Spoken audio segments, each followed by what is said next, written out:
Dear youths, ஆண்டவர் ஷர்மா இயேசு கிறிஸ்து நாமத்திலே உங்களை யாவரையும் அன்போடு வாழ்த்தி வரவேற்கிறேன். இந்த காணொளி மூலமாக நம்ம பேராலயத்தின் வாலிப ஊழியங்களுக்காகவும் கடவுளுக்கு நன்றி செலுத்துகிறேன். இந்த இக்கட்டான சூழ்நிலைகளில் நாம் ஒன்று சேர்ந்து ஆலயத்தில் தேவநாமத்தை மகிமைப்படுத்த முடியாமல் இருந்தாலும் தேவன் தந்த நல்ல வாய்ப்புகள் நாம் பிரயோஜனப்படுத்தி அது நம் வாழ்க்கைக்கு ஆசீர்வாதமாக மாறும் என்று நிச்சயமாக நான் நம்புகிறேன். அது மட்டுமில்லை, நீங்கள் யாவரும் நலத்தோடும் சுகத்தோடும் இருக்கும் என்று நான் விசுவாசிக்கிறேன்.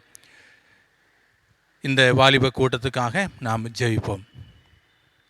மகா இரக்கமுள்ள எங்கள் பரலோக தகப்பனே, இந்த நேரத்துக்காக உமக்கு நன்றி செலுத்துகிறோம். எங்கள் வாலிப பிள்ளைகளுக்காக உமக்கு நன்றியோடு சோதரிக்கிறோம். ஆண்டவரே, இமட்டுமாக ஒவ்வொரு நாளும் உமது கரங்களில் எங்கள் பிள்ளைகளை நீ பாதுகாத்து நீ அரவணைத்து வருகிறீரே, அதுக்காக உமக்கு நன்றி செலுத்துகிறோம். பரலோக பிதாவே, நாங்கள் பல இடங்களில் இருந்தாலும் நாங்கள் ஒரு மனதோடு உம்மை பாடி உமது நாமத்தை மகிமைப்படுத்தி உம்முடைய வசனத்தை தியானித்து நாங்கள் ஒவ்வொரு நாளும் உமக்கு பிரியமுள்ள பிள்ளைகளாக சாட்சியுள்ள பிள்ளைகளாக வாழ எங்களுக்கு தேவையான கிருபையும் அறிவும் ஞானமும் தந்து உமது பரிசுத்தாவினால் எங்களை வழிநடத்தும்படியாக நாங்கள் வேண்டிக் கொள்கிறோம். ஆண்டவரே, இந்த நாள் எங்களை முற்றுமாக தாழ்த்தி உமது கரங்களில் அர்ப்பணிக்கிறோம். இந்த மாலை நேர ஆண்டவரே, எங்கள் வாலிப கூட்டத்தினை ஆசீர்வதிக்கும்படியாக நாங்கள் வேண்டிக் கொள்கிறோம். தொடர்ந்து ஆண்டவரே, உமது பிரசன்னத்தை நாங்கள் உணர்ந்து கொள்ள எங்களுக்கு இரக்கம் பாராட்டும். எங்கள் ஜெபத்தை கேட்டதுக்கு நமக்கு நன்றி. இயேசு நாமத்தில் ஜெபிக்கிறோம் பிதாவே, ஆமென். என்ன பாலி, எங்கேயோ பார்த்துட்டு இருக்க? அக்கா, அங்கே என்னக்கா இருக்கு? அங்கே புறா தான் உட்காந்துட்டு இருக்கு. அப்படியா? ஆமாம், இதே மாதிரி தான் ஒருத்தர் வந்துட்டு ஜீசஸை வந்து பார்க்கணும் ரொம்ப ட்ரை பண்ணார். பார்த்துக்க, அவர் பார்த்தாரா இல்லையா, அதுக்கப்புறம் என்னாச்சுங்கிறது இந்த பாட்டில் நம்ம கற்றுக்கலாம். ஓகேவா? ஓகேக்கா.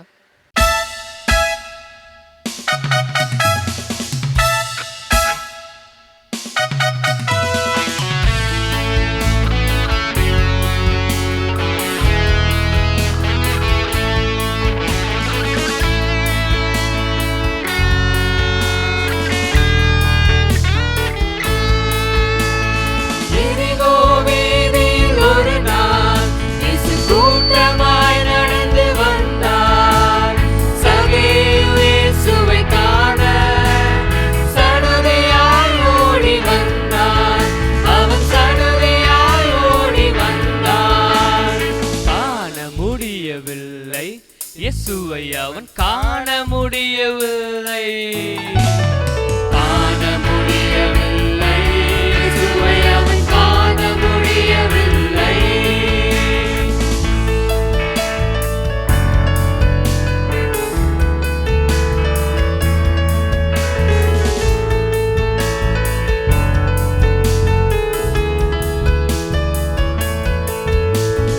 உயரத்திலோ மிக குறைவு, உயரமாய் நின்ற மக்கள், உலகினில் அவன் தந்த வாழ்வு உயரமாய் மறைத்ததே, அவனை உயரமாய் மறைத்ததே. காண முடியவில்லை, இயேசுவை அவன் காண முடியவில்லை, காண முடியவில்லை, இயேசுவை அவன் காண முடியவில்லை.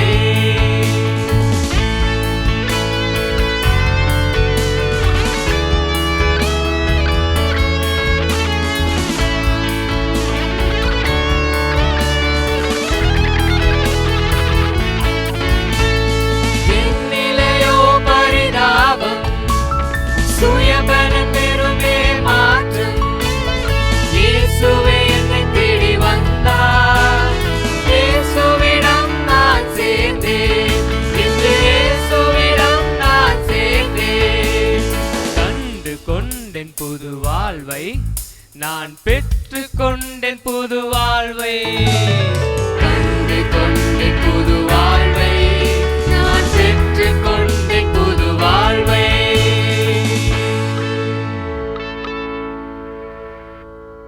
நம்ம எல்லாருக்கும் தெரிஞ்ச ஒரு பாட்டு வாழ்ந்துப்பா ஜெயிக்கலாம் சாங்கை இப்போ பாடுவோம்.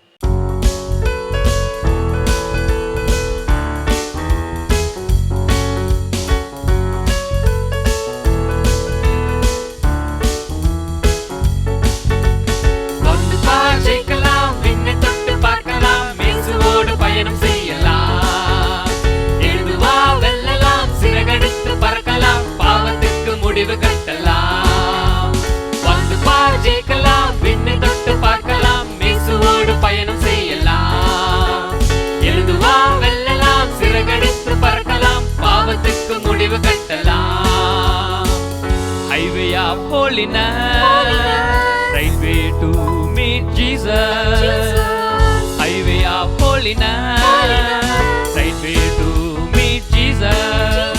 Come kneel, conquer the world, come kneel, conquer the world. விட்டு வந்த பாவம் அதை திரும்பி பார்ப்பதில்லை, கற்றுக்கொண்ட வேதம் அதை விட்டு விடுவதில்லை, இதயம் பெற்ற வாழ்க்கை அதை விரயம் செய்வதில்லை, மறையும் கெட்ட வாழ்க்கை அவர் தூய ரத்தத்தாலே. வாழ்க்கை ஒரு முறை பரிசுத்த மறைமுறை, வாழ்ந்து காட்டலாம் நம் தேவ சாயலை. தோல்வி இல்லை வெற்றி என்றும் ஜெயிக்க போகும் புனித பயணம், புதுமை காணும் எனது பயணமே. Highway of holiness, right way to meet Jesus.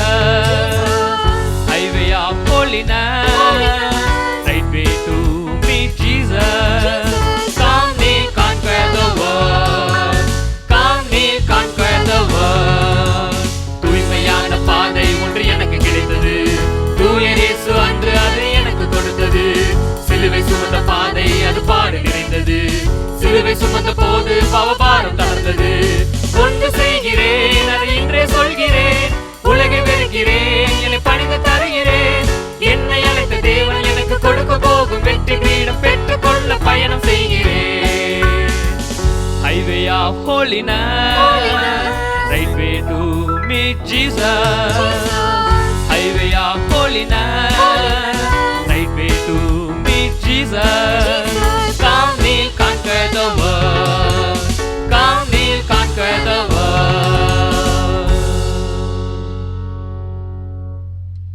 இப்போ நமக்கு மெசேஜ் கொடுக்கறதுக்காண்டி கலாக்கா வந்திருக்காங்க. நம்ம மெசேஜை கவனிக்கலாம். ஆண்டவராகிய இயேசு கிறிஸ்துவின் நாமத்தில் அனைவருக்கும் அன்பின் வாழ்த்துக்கள். இந்த அருமையான வாய்ப்பை கொடுத்த என் தேவாதி தேவனுக்கு நான் நன்றி செலுத்துகிறேன். நமது சபையின் தலைமை குருவானவர் ஐயா அவர்களுக்கும், உதவி குருமார்கள் ஒவ்வொருவருக்கும், கமிட்டி அங்கத்தினர், யூத் பொறுப்பாளர் ஒவ்வொருவருக்கும் இயேசு கிறிஸ்துவின் நாமத்தில் அன்பின் வாழ்த்துதல். தேவன் நம்மோடு பேசும்படியாக நாம் ஜெபம் பண்ணி ஆரம்பிக்கலாம். எங்களை நேசிக்கிற நல்ல ஆண்டவரே, நீர் எங்களை எவ்வளவாய் நேசிக்கிறீர் என்பதை உணர்ந்து நாங்கள் நன்றி செலுத்துகிறோம் ராஜா. இந்த அருமையான வாலிப பிள்ளைகளோடு நீங்கள் பேச விரும்புகிற கர்த்தராக இருக்கிறீர். இந்த பொல்லாங்கு நிறைந்த அந்த உலகத்தில் எங்கள் வாலிப பிள்ளைங்க, எங்கள் திருச்சபையின் வாலிப பிள்ளைங்க உமக்காக எழும்பி பிரகாசிக்கத்தக்கதாக நீர் விரும்புகிற தேவனாய் இருக்கிறீர். வாலிபத்தின் நோக்கத்தை பிள்ளைகள் அறிந்து கொள்ள விரும்புகிறீர் சுவாமி. அதற்கேற்ற விதமாக பிள்ளைகளோடு நீர் பேசும்போது பிள்ளைகள் கவனமாய் கேட்க உதவி செய்வீராக. அடியனை மறைத்து நீர் வெளிப்படுவீராக. உம்முடைய வசனம் பிள்ளைகள் இருதயத்தை ஊடுருவி சென்று தீர்மானம் எடுத்து தீர்மானத்தை நிறைவேற்ற உதவி செய்வீராக. இயேசு கிறிஸ்துவின் நாமத்தில் கேட்கிறோம் நல்ல பிதாவே, ஆமேன். அருமையான வாலிப தம்பி தங்கச்சிகளே, உங்களோடு இந்த நாளில் நான் ஆண்டோடைய வார்த்தையை பகிர்ந்து கொள்றதை சந்தோஷப்படுறேன். வாலிபம் என்பது அதி முக்கியமான ஒரு பருவம். இந்த பொல்லாத உலகத்தில் இன்றைக்கு வாழுகிற காலகட்டத்தை பார்க்கும்போது, உங்களை மாதிரி வாலிப பிள்ளைங்க வாழ்க்கையில் நடக்கிற பேர் அழிவுகளை பார்க்கும்போது உள்ளம் உறைகிற காட்சிகளை பார்க்குறோம்.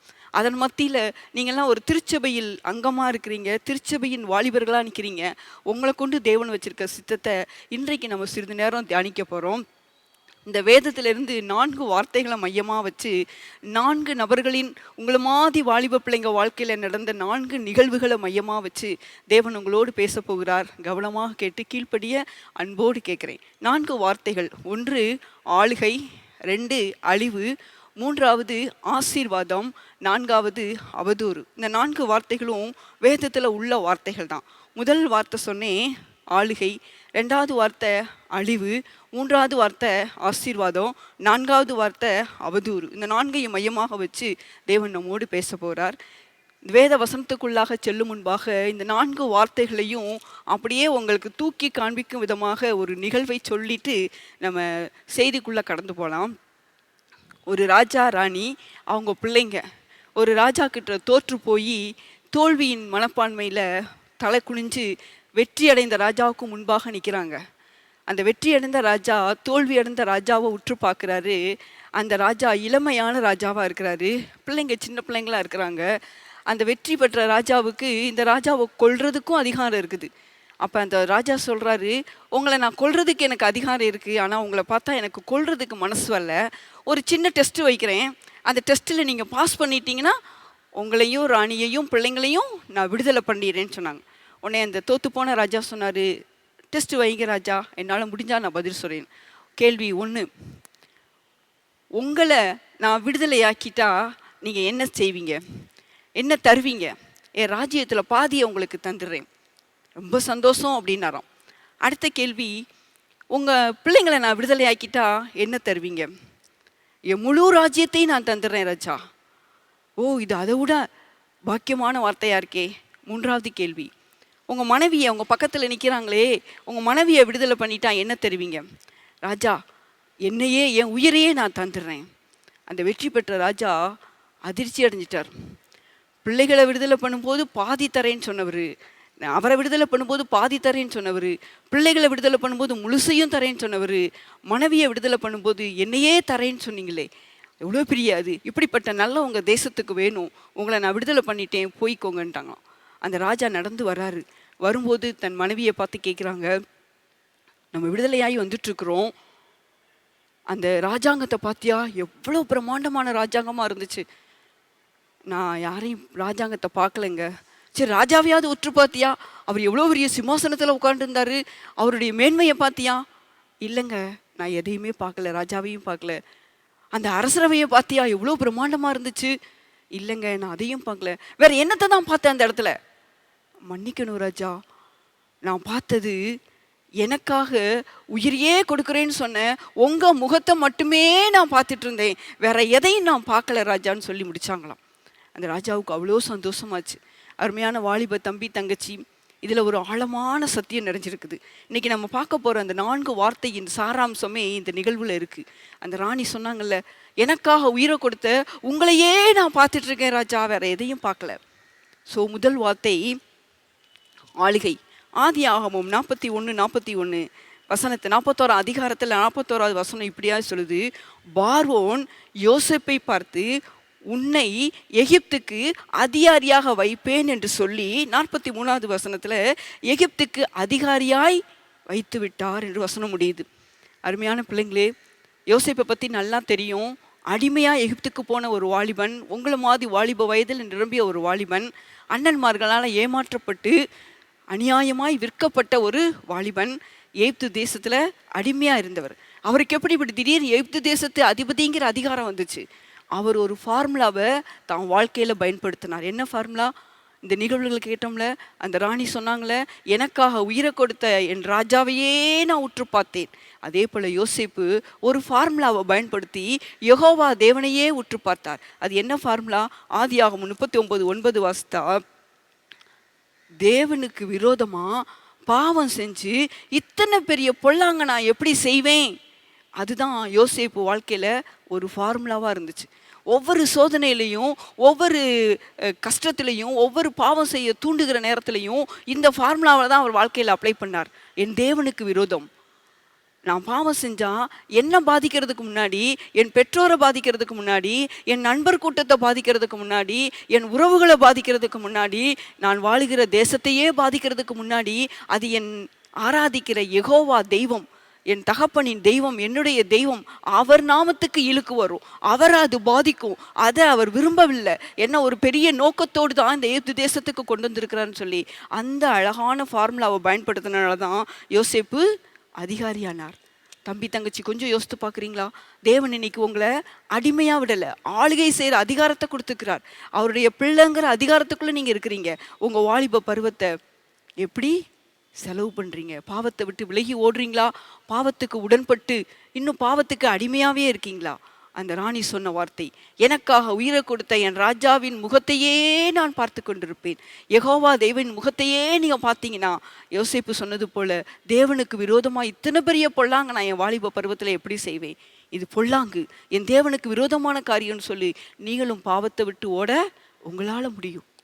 ஒரே ஒரு முறை தான் வாலிப பருவம், திரும்ப இந்த வாழ்க்கை கிடைக்காது. இதில் நீங்கள் சரியான தீர்மானம் எடுக்கலைன்னா தேவன் உங்களுக்கு கொடுத்துருக்கிற ஆளுமையை இழந்து போயிடுவீங்க. வாலிப பருவம் லைஃப்பில் கிளைமேக்ஸே அங்கே தான் இருக்குது. உங்கள் வாலிபத்தை கொஞ்சம் சிந்தித்து யோசேப்பை போல அந்த ஃபார்முலாவை உங்கள் வாழ்க்கையில் பயன்படுத்துங்க.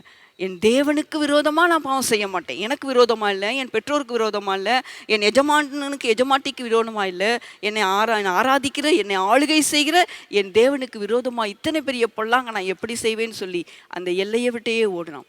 யோசேப்பு கூட அம்மா அப்பா கிடையாது, சகோதரர்கள் கிடையாது. பாவம் செஞ்சால் உடனடியாக எஜமானியமாக பயங்கர உயர்வுக்கு கொண்டு வரக்கூட பாவம் செய்யக்கூடிய தாராளமான சூழ்நிலை கிடைச்சும் யோசேப்பு செய்யலை. இன்றைக்கி உங்கள் சூழ்நிலையை கொஞ்சம் யோசித்து பார்க்குறீங்களா? இன்றைக்கி வரக்கூடிய நியூஸ் பேப்பர் செய்தியெல்லாம் உங்களை மாதிரி வாலிப பிள்ளைங்கள் தான் பிடிபடுறாங்க போலீஸில். வேதனையாக இருக்குது, அப்படி நெஞ்ச உருக்குற மாதிரி இருக்குது. வாழ வேண்டிய வயசில் அடிமையாகி அநியாயமாக ஜெயிலில் போய் வாழ்க்கையே வீணாக்கி வாழ்க்கையே தொலைச்ச எத்தனையோ பெண் பிள்ளைங்க, வாலிப பிள்ளைங்க இன்றைக்கும் நீங்கள் பேப்பரில் பார்க்குறீங்களே. வேண்டாம், ஒரு தீர்மானம் எடுங்க. வாழ்ந்தா யோசேப்பை போல தேவனுக்கு விரோதமாய் பாவம் செய்ய மாட்டேங்கிற ஆழமான தீர்மானத்துக்குள்ளே போங்க. அடுத்ததாக அழிவு. இது நியாயாதிபதிகள் 13 அதிகாரத்தில் ஒரு மனுஷன் சிம்சோனுடைய பிறப்பு உன்னதமான பிறப்பு. ஜனங்கள் பெலிஸ்தியருக்கு அடிமையாயிட்டாங்க. அவங்கள மீட்டுறதுக்காக மனோவா அப்படிங்கிற ஒரு குடும்பத்தில் தேவன் இடைப்பட்டு மலடின்னு பேர் வாங்கின அந்த அம்மா வயிற்றுல சிம்சோனை உருவாக்கி ஒரு நியாயாதிபதியாக நான் செயல்படுத்த வைக்க போகிறேன்னு சொல்லி நசரேய விரதத்தை முக்கியத்துவத்தையும் தேவனுக்காக பிரிந்து வாழக்கூடிய வைராக்கியத்தையும் கொடுத்து அந்த குடும்பத்தில் சூரியன்கிற பெயரில் சிம்சோனை தேவன் உருவாக்கி அந்த பெற்றோற்றை கொடுத்தாங்க.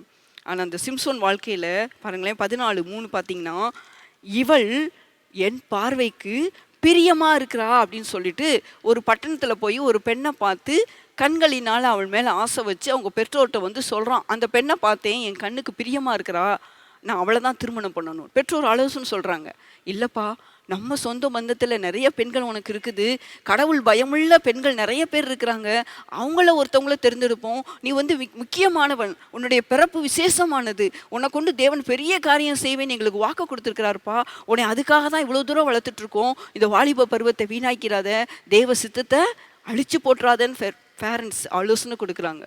யோசேப்புக்கு பேரண்ட்ஸே இல்லை, தைரியமாக நின்னாரு. இங்கே பேரண்ட்ஸ் ஆலோசனை கொடுக்குறாங்க, வேண்டாம், உன் நோக்கம் பெருசு, தேவன் உன்னைய எங்களுக்கு பிள்ளையா கொடுத்த நோக்கம் பெரிய நோக்கம், சிம்சோன் கொஞ்சம் யோசித்து பாருங்கிறாங்க. நோ, என் கண்ணுக்கு அவள் பிரியமானவள் அப்படின்னு சொல்லி அந்த பெண்ணை திருமணம் செய்ய எத்தனித்தான். ஸோ இதனால் வந்த விளைவு என்னன்னு பார்த்தீங்கன்னா 16:21 பார்த்தீங்கன்னா, பெலிசியர் சிம்சோன் கண்களை பிடுங்கி அவனை மாவரைக்க வச்சுட்டாங்க. எந்த எதிரியை வீழ்த்துறதுக்கு சிம்சோனை ஆண்டவர் உருவாக்கி கொடுத்தாரோ அந்த எதிரி கையில் பிடிபட்டு எந்த கண்ணுனால அவள் எனக்கு பிரியமானவள் அப்படின்னு சொல்லி அம்மா பாட்ட வாதாடினாரோ அந்த கண்களே பிடுங்கப்பட்டு அந்த பெலிஸ்தியருக்கு அடிமையாக மாவரைக்கிற பரிதாபமான நிலைமைக்குள்ள சிம்சோன் வெகு சீக்கிரமாக போய் விழுந்துட்டார். பலசாலி. இன்னைக்கு சிம்சோன் மட்டும் பெற்றோருடைய ஆலோசனையை கேட்டு பெற்றோருடைய அந்த ஒத்துழைப்போடு வளர்ந்துருந்தார்னா இன்னைக்கு சிம்சோன் ஜெனரேஷன் நம்ம தேசத்தில் இருக்கும், இஸ்ரவேல் கூட்டத்தில் இருந்திருப்பாங்க. பயங்கர பலசாலி சிம்சோன். இழந்துட்டான், ஒரு பெரிய நோக்கத்தையே இழந்துட்டார். யோசித்து பார்க்கீங்களா? உங்கள் கண்கள் யாரை நோக்கிட்டு இருக்கு? அந்த ராணி சொன்ன வார்த்தை, எனக்காக உயிரையே கொடுப்பேன்னு சொன்னேன், என் ராஜாவை மட்டுமே என் கண்கள் நோக்குச்சு. அந்த சுற்றி நடந்த எந்த நிகழ்வையும் நான் பார்க்கல, கேட்கல. என் காதில் விழுந்தது, என் மனைவிக்காக நான் உயிரையே கொடுப்பேன்னு சொன்னேன் அந்த ராஜாவின் வார்த்தை, அந்த ராஜாவின் முகம். பிள்ளைங்களே, கொஞ்சம் யோசித்து பாருங்கள். வாலிப பருவம், கண்களின் இச்சையினால் எத்தனையோ பேர் வீழ்ந்து போகிறாங்க. எத்தனையோ பிள்ளைங்க வாழ்க்கை கேவலமாகி அசிங்கமாகி தேவன் அவங்களுக்கு கொடுத்த நோக்கத்தெல்லாம் இழந்து அழிவு. அந்த பெற்றோருக்கு வேதனை. தேவன் வெகு நாள் கழித்து அழகான பிள்ளையை கொடுத்து அது வேதனையாக முடிஞ்சிச்சுன்னா அந்த பெற்றோர் உள்ள எவ்வளோ துடிச்சிருக்கும். உங்களை நீங்கள் சிம்சோன் ஸ்தானத்தில் வச்சு பார்க்கணுன்னு நான் நினைக்கிறேன். வாலிப பருவம், சூரியனை போல் அப்படி எழுந்து செயல்படுகிற வைராக்கியமான பருவம். இங்கே தான் நீங்கள் வாழ்க்கை எதிர்காலத்தை நிர்ணயிக்கிற பருவம்.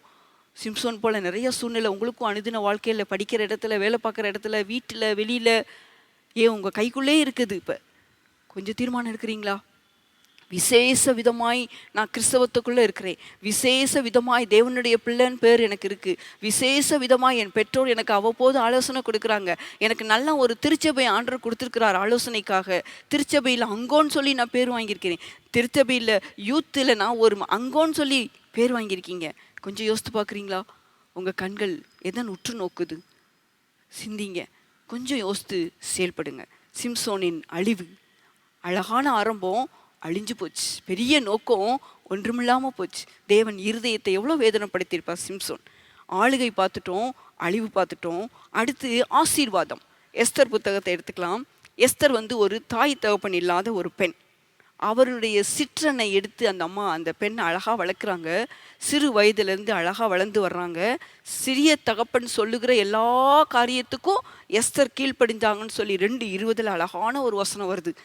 எப்படி அந்த மொர்தெக்காய்ங்கிற சிறிய தகப்பன் வளர்க்கும் போது எஸ்தர் கீழ்ப்படிஞ்சாங்களோ, அதே போல் அரண்மனைக்குள்ளே போகும்போதும் இந்த மொர்தெக்காய் வார்த்தைக்கெல்லாம் எஸ்தர் என்ன செய்கிறாங்க? வாலிப பிள்ளை கீழ்ப்படுகிறாங்க. எஸ்தர் ஸ்டார், ஜொலிக்கிற தன்மையுள்ள பெயர் கொண்ட ஒரு பெண். அவள் வாழ்க்கை வெறுமை. தாய் தகப்பன் இல்லை, யாரும் அவளை ஆலோசனை சொல்ல ஆள் இல்லை, அன்பு பாராட்ட ஆள் இல்லை. சிறிய தகப்பன் மொர்தெக்காய் எடுத்து வளர்த்து வாலிப பருவத்தில் கொண்டு வந்திருக்கிறார். இப்போ எஸ்தர் நிர்பந்தமாய் அந்த அரண்மனைக்குள்ள ராஜாத்தி ஸ்தானத்தில் நிற்கிறாங்க. வஸ்தியை ராஜா தள்ளிட்டு வேற ஒரு ராணியை செலக்ட் பண்ணுற இடத்துல எஸ்தர் போய் நிற்கிறாங்க. பாருங்களேன், தன் மொர்தெக்காய் தன்னை வளர்த்து ஆளாக்குன அந்த தகப்பனுக்கு கீழ்ப்படிதலுள்ள ஒரு வாலிப பெண்ணாக இருந்ததுனால அவள் வாழ்க்கையில் பெரிய ஆசீர்வாதம். என்ன ஆசீர்வாதம்? அழகா வசனம் சொல்லுது, அந்த ராஜா மற்ற பெண்களை காட்டிலும் எஸ்தர் மேலே கூடுதலாக அன்பு வைக்கிறாராம். அந்த அரண்மனையில் இருக்கிற எல்லார் கண்கள்லையும் தயவு தயவு தயவு எஸ்தருக்கு தாராளமாக கிடைக்குது. இன்னும் சொல்ல போனால் இந்த எஸ்தர் புத்தகத்தை படித்து பாருங்கள். அந்த அரண்மனையில் இந்த வாலிப பிள்ளைங்களை வச்சு பயிற்சி கொடுக்குற காலத்தில் ஒரு குறிப்பிட்ட மாதங்கள் பயிற்சி கொடுக்கறதுக்கு ஒவ்வொரு குழுவுக்கும் ஒரு அதிகாரியை ராஜா நியமித்திருந்தாராம். அந்த அதிகாரி இந்த வாலிப பிள்ளைங்களுக்கு தேவையான எல்லா காரியத்தையும் கொடுப்பாங்களாம். ராஜாவை சந்திப்பதற்கு முன்பு வரைக்கும் அந்த பெண்கள் என்ன கேட்டாலும் கொடுக்கணும்னு சொல்லி ராஜா கட்டளை. ஆனால் எஸ்தர் எதையுமே கேட்கல. ராஜா எதை கட்டளை கொடுத்துருக்காங்களோ அது மாத்திரம் எனக்கு போதும்னு சொல்லி அவ்வளவு தெய்வ பயமுள்ள ஒரு பெண். இன்னைக்கு உங்களுக்கு நல்ல ஒரு குடும்ப வாழ்க்கையை கொடுத்துருக்குறாங்க, பெற்றோர் கூட இருக்கிறாங்க, ஆலோசனைக்கு ஆள் இருக்குது. உங்களுக்கும் உங்கள் பெற்றோர் நல்ல பேர் வச்சுருக்காங்க. என் பிள்ளை வாழ்க்கை இப்படியா வரணும், இந்த மிஸ்னரி மாதிரி வரணும், இந்த பேரை நான் வச்ச நோக்கமே எங்கள் குடும்பத்தில் எங்கள் மூதாதையர் அப்படி சாட்சியாக வாழ்ந்தாங்க, அதனால தான் இந்த தாத்தா பேரை பாட்டி பேரை என் பிள்ளைகளுக்கு நாங்கள் வச்சுருக்கோன்னு பெற்றோர் எதிர்பார்த்து காத்திருக்கிறாங்க. உங்கள் வாழ்க்கை எங்கே இருக்குது? எஸ்தரை நினச்சி பாருங்கள். எவ்வளோ அருமையான சூழ்நிலை அவளுக்கு. மொர்தெக்காய் சொல்கிறாரு, உன்னால தான் யூதகுலம் பாதுகாக்கப்படணும், நீ செயல்படி எஸ்தர்னு. உடனே கீழ்ப்படுகிறாங்க. என்ன சொல்கிறாங்க? நான் 3 நாள் உபவாசம் இருக்க போகிறார் மகாராணி. 3 நாள் உபவாசம். உங்கள் ஜெப வாழ்க்கை எப்படி இருக்குது? வாலிப பருவத்தில் அவசர உலகத்தில் வாழ்கிறீங்க, அநியாய உலகத்தில் வாழ்கிறீங்க, தேவனை மறந்த உலகத்தில் வாழ்கிறீங்க. கொஞ்சம் சிந்திங்க. உங்கள் ஜெப நேரம், வேத வாசிப்பு நேரம் தேவனுக்கு உகந்ததாக இருக்கிறா? எஸ்தர் சொல்கிறாங்கன்னா 3 நாள் ஃபாஸ்டிங் இருக்கிறேன் அப்பா அப்படின்னு சிறிய தகப்பனுக்கு செய்தி சொல்கிறாங்க.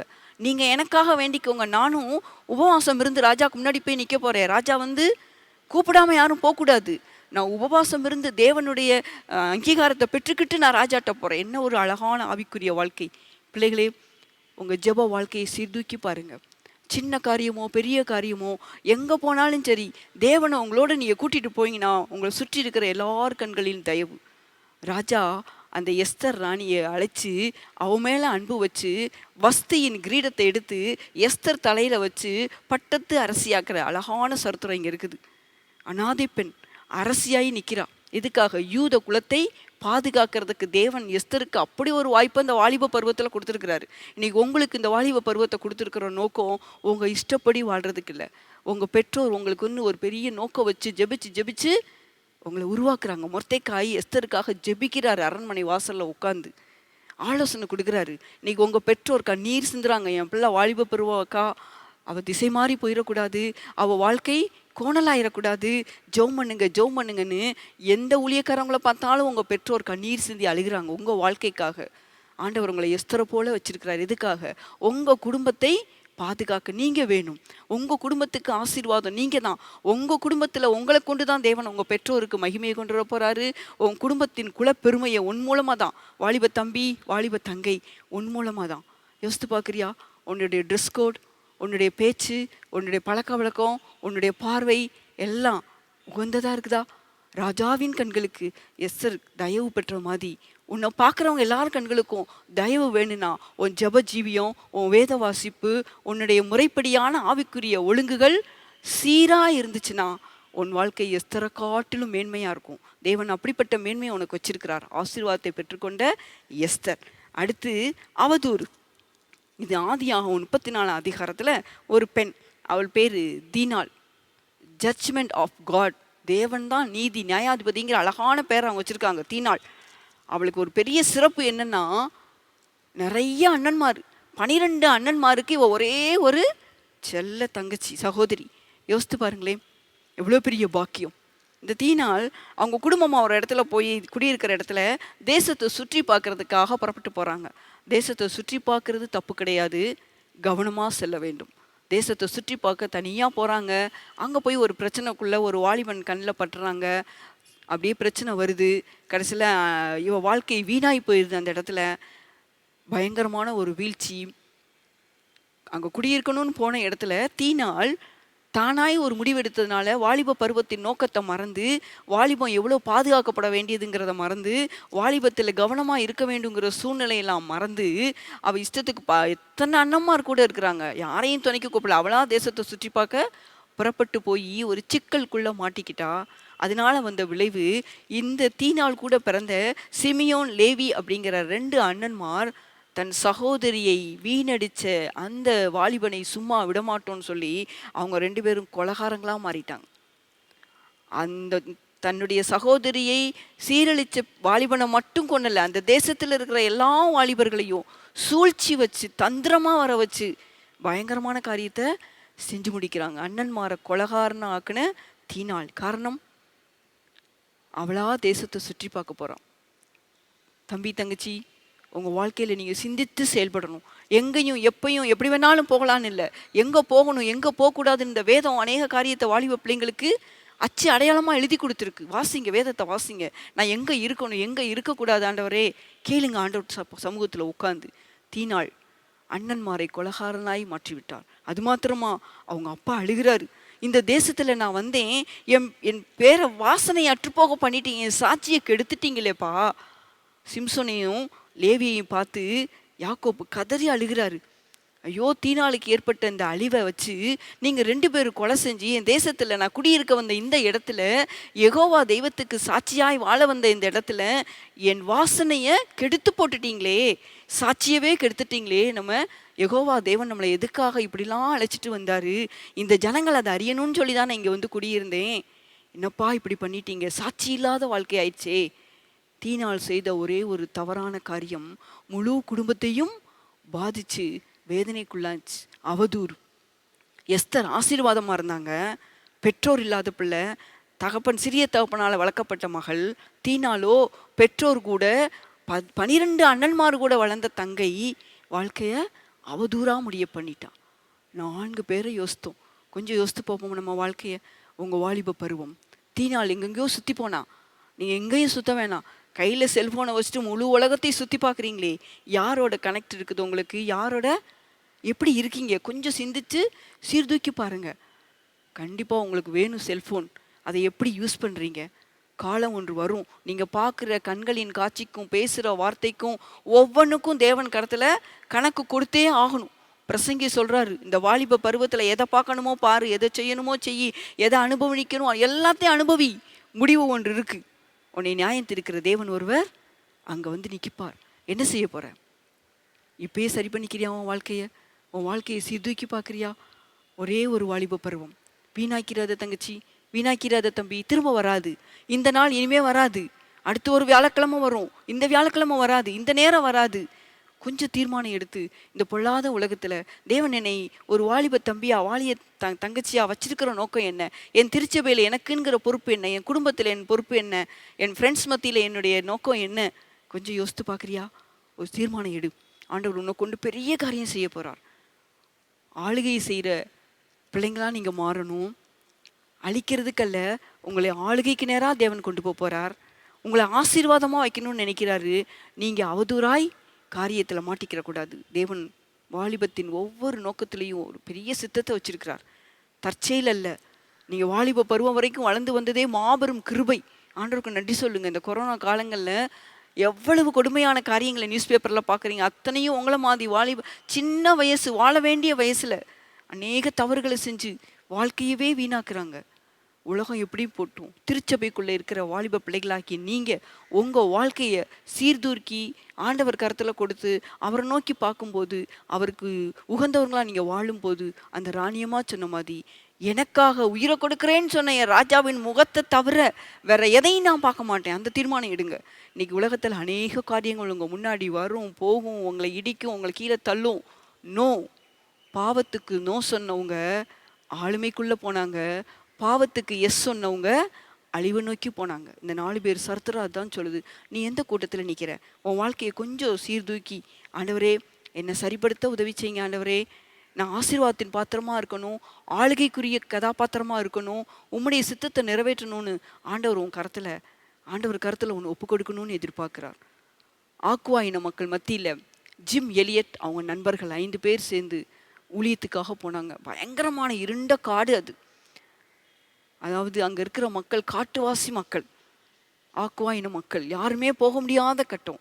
ஆனால் ஜிம் எலியட்டும் அவங்க நண்பர்களும் ஆற்று வழியாக போகலான்னு பிரயாசப்படும் போது போக முடியல. ஆனால் விமானத்தின் வழியாக போய் அந்த கிராமத்தில் இருக்கிற அந்த மக்களை சந்தித்து அவங்களுக்கு அநேக பொருட்களை விமானத்தின் வழியாக கீழே இறக்கி அநேக அன்பை வெளிக்காட்டினாங்க, கிறிஸ்துவின் அன்பை. ஒரு குறிப்பிட்ட நாளில் அந்த மக்கள் கீழே இருந்து இவங்க போடுற பொருளை வாங்கிக்கிட்டு கையை அசைக்கவும் ஜிம் எலியட்டும் அவங்க நண்பர்களும் சந்தோஷப்பட்டாங்களாம். தேவனுடைய சுவிசேஷத்திற்கு இங்கே ஒரு வாசல் திறந்துருச்சுன்னு சொல்லி விமானத்தை அப்படியே அந்த இடத்துல இறக்கி அந்த மக்களோடு கலந்து பேச ஆரம்பிச்சிட்டாங்களாம். திடீரென்று அந்த கூட்டத்தில் இருந்த ஒரு சிலர் தாங்கள் வைத்திருந்த விஷம் பாய்ந்த ஈட்டியினால் இவங்க 5 பேரையும் கொன்று குமிச்சு ஆற்றங்கரையில் வரிசையாக படுக்க வச்சுட்டாங்க. கொஞ்ச நேரத்தில் மனைவி அவங்க 5 பேருடைய மனைவிமார்கிட்டேருந்து மெசேஜ் வருது, ஒரு சத்தமும் இல்லை. பார்த்தா இவங்க மரிச்சு கிடக்குறாங்க. அதே 5 பெண்கள் திரும்பவுமா புறப்பட்டு ஆக்குவாயின மக்கள் மத்தியில் மாபெரும் சாதனையை சாதிச்சாங்க. வாலிப தம்பி தங்கச்சி, இன்னைக்கு ஒன்று ஆண்டவர் அங்கெல்லாம் உன்னை போக சொல்லலை. நீ இருக்கிற இடத்துல ஆண்டவருக்காக உன்னால் எதை செய்ய முடியுமோ அந்த வாலிப பருவத்தில் வைராக்கியமாய் தீவிரமாய் தேவனுடைய நாமத்துக்கு மகிமையாக செய்யணும்னு எதிர்பார்க்கிறார். உன்னை ஒப்பு கொடுக்குறியா? தேவ கருத்தில் ஒப்பு கொடுக்கிறியா? தேவன் உன்னை அழைக்கிறார். அவர் கருத்தில் நீ கொடு, உன்னை பெரிய காரியத்தை செய்ய கதாபாத்திரமாய் பயன்படுத்துவார். வேதாகமத்தில் இடம்பெற்ற இந்த பிள்ளைங்க இவ்வளோ சாதனை சாதிக்க முடிஞ்சா, வேதாகமத்தின் நாயகராகிய இயேசு கிறிஸ்து வாழ்ந்த இந்த உலகத்தில் நீ நானும் வாழ்ந்துட்டு இருக்கிறோம். உன்னை கொண்டு பெரிய காரியம் செய்ய முடியும் அவரால். உன் சூழ்நிலையை அவரால் மாற்ற முடியும். உன்னுடைய படிப்பு காரியம், உன்னுடைய பொருளாதார காரியம், உன்னுடைய எதிர்காலம் எல்லாம் அவர் கையில் கொடுத்துரு. அவர் உன்னை சீரும் சிறப்புமாய் செழிப்பான வாழ்க்கைக்குள்ளாக, அவர் விரும்புகிற வாழ்க்கைக்குள்ளாக உன் வாழ்க்கையை மாற்ற முடியும். ஆண்டவர் நோக்கி பார்ப்போமா? நான் மாறவே ஆசைப்படுகிறேன், என்னை மாற்றிவிடும் அருமை நாதரே. நான் மாறவே ஆசைப்படுகிறேன், என்னை மாற்றிவிடும் அருமை நாதரே. என் சொல் மாறணும், என் செயல் மாறணும், என் சிந்தை மாறணும், என் பேச்சு மாறணும். என் சொல் மாறணும், என் செயல் மாறணும், என் சிந்தை மாறணும், என் பேச்சு மாறணும். நான் மாறவே ஆசைப்படுகிறேன், என்னை மாற்றிவிடும் அருமை நாதரே. ஆமாண்டவரே, எங்கள் பிள்ளைங்க மாறி வாழணும்னு ஆசைப்படுறாங்க. இந்த வேதாகமத்தில் உள்ள வீராங்கனைகளாய் வீரர்களாய் எங்கள் பிள்ளைங்க மாறணும்னு ஆசைப்பட்டு உங்களை அர்ப்பணிக்கிறாங்க ராஜா. எங்கள் பிள்ளைங்க வாழ்க்கையை பொறுப்பெடுத்துக்கோங்க ஆண்டவரே. இந்த வாலிபத்தில் வைராக்கியமாய் கிறிஸ்துவை மாத்திரமே உற்று பார்த்து கிறிஸ்து தனக்காக ஜீவனை கொடுத்த கிறிஸ்துவின் நோக்கத்தையே நிறைவேற்றுகிற பிள்ளைகளாய் ஆண்டவரே, இந்த உலகத்தில் உமக்காக எழும்ப எங்கள் வாலிபர்களை கட்டி எழுப்புவீராக. அநேக ஜிம் எலியட் உருவாகட்டும் ஆண்டவரே. அநேக ஊழியர்கள் மிஷினரிகளை நீங்கள் உருவாக்கி தாங்க சுவாமி. உமக்காக சேவை செய்கிற சேனை திரள் கூட்டமாய் ஆண்டவரே எழும்பட்டும். அநேக எஸ்தர் உருவாகட்டும் ராஜா. ஆண்டவரே, இந்த கடைசி காலத்தில் உலகம் அழிவை நோக்கி தயாராய் கொண்டிருக்கிற இந்த காலத்தில் எங்கள் பிள்ளைங்க வாழ்க்கை உமக்கு உகந்ததாக இருக்கட்டுமே. உம்மை பிரதிபலிக்கிற வாழ்க்கை வாழ்ந்து காட்ட உள்ளத்தின் ஆழத்தில் வைராக்கியத்தை தாங்க. ஜப வாழ்க்கையில், வேத வாசிப்பில் உம்மை சார்ந்து கொள்ள ஆண்டவரே, சபை கூடுகையில் உம்மை பிரதிபலித்து காட்ட பிள்ளைகளுக்கு நீங்கள் கொடுக்குற எல்லா வாய்ப்புகளையும் நழுவ விடாமல் உமக்காக வைராக்கியமாய் வாழுகிற வாலிபர்களாய் வாழ்ந்து காட்ட எங்கள் பிள்ளைகள் உங்கள் சமூகத்தில் ஒப்பு கொடுக்கிறோம் ராஜா. பலப்படுத்துங்க, சிறப்படுத்துங்க, ஆசீர்வதிங்க, உம்முடைய வல்லமையினால் நிரப்பி பயன்படுத்துங்க. இயேசு கிறிஸ்துவின் நாமத்தில் கேட்குறோம் நல்ல பிதாவே, ஆமேன்.